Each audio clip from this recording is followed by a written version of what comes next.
Kaitlyn Hunt was in the news because she was charged with sex crimes for having relations with a minor. Now, she was 18, and the girlfriend that she was having sexual relations with was 14. And as soon as Kaitlyn Hunt turned 18, the parents of the so-called victim in this case went to the authorities, and Kaitlyn Hunt got charged with lewd and lascivious battery. Now, there were many plea deals that were offered to her, and she said no to all of them except for this recent plea deal. And it would basically give her a 4-month prison sentence, and then she would have 2 years of house arrest followed by probation. So she would have a period of probation, but that hasn't been specified as to how long that probation will be at this point. But the one good thing about this plea deal is she will not have to register as a sex offender or a felon. The other plea deals did force her to register as a sex offender or a felon. So that's an interesting question. Would you rather serve 4 months in jail but not be considered a sex offender? Yes. Or get no time in jail but have on your permanent record that you're a sex offender? I think it's a no-brainer. I totally agree. When you have to register as a sex offender, that literally ruins the rest of your life. It does. I mean, you can't live near a school. You can't be around kids. I mean, it's basically facing the consequences of what you did for the rest of your life. It's a life sentence. And we've talked about this in the past. Look, I think that sex offender registries are very defensible, and everybody's very concerned about their kids, et cetera, right? But you have to put only the most severe people on that list. Once you start getting into a senior was dating a freshman, and then they're on the sex offender registry, well, it makes the registry meaningless. It doesn't really help you, even if you're trying to protect your kids. And it just puts this scarlet letter, but it's even much worse than a scarlet letter on people for the rest of their lives. And that's not a fair punishment. Yeah, you know, the gay angle with this is so screwy, because the fact that the 14-year-old's parents never said anything to Kaitlyn's parents before pressing charges is really ridiculous. Because if they had felt that, you know, an 18-year-old shouldn't date a 14-year-old, which is perfectly legitimate, whether it's gay kids or straight kids or whatever, generally just the common decency would dictate that you would say something to the parents.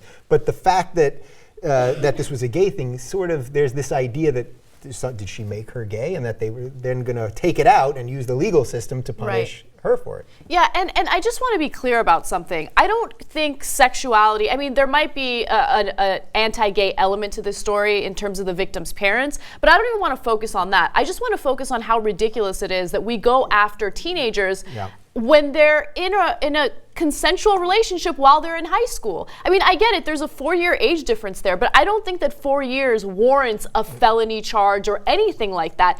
I don't care if the older one is the boy and the younger one is the girl. I don't care if it's a gay relationship. I don't care how you mix and match the couple, right?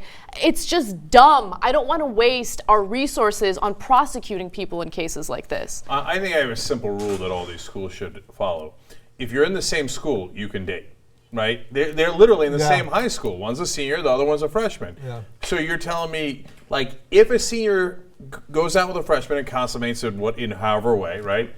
They're going to go to jail. They're going to go to jail. They're going to go on a sex offender registry. That's insanity. So we all want to protect our kids, of course, right? But you have to have reasonable rules. Otherwise, you don't protect the kids, and you get to do this prejudice for whatever reason against this woman. I can't believe this girl is going to go to jail for 4 months. I know. It's madness. She's been in jail since August 20th, and the reason why she's been in there is because she was told that she was not to have any contact with the victim, and she broke that rule. And remember, we did an update to that story, and I said, look, we're behind you, we support you, but you shouldn't have done that. That was really, really stupid. So considering what she had done in that case, I think that she got let off pretty easy. Yeah. I mean, who knows how much time she could have faced in prison for this. That also just shows the immaturity of her, which goes to why this shouldn't have been charged as a felony in the first place. You know what I mean? Once they said to her, no more contact, you can't have any more contact, and they still were texting. So that just shows that she wasn't acting like an adult in the first place. Had she been acting like an adult, she would have shut it down when they told her. Yeah. Right, and look, just because she did something stupid there in terms of her own defense doesn't mean she should go to jail. And in this police state that we're in, we're like, oh, you only got 4 months, okay, for a consensual relationship in high school. Hey, you got off easy.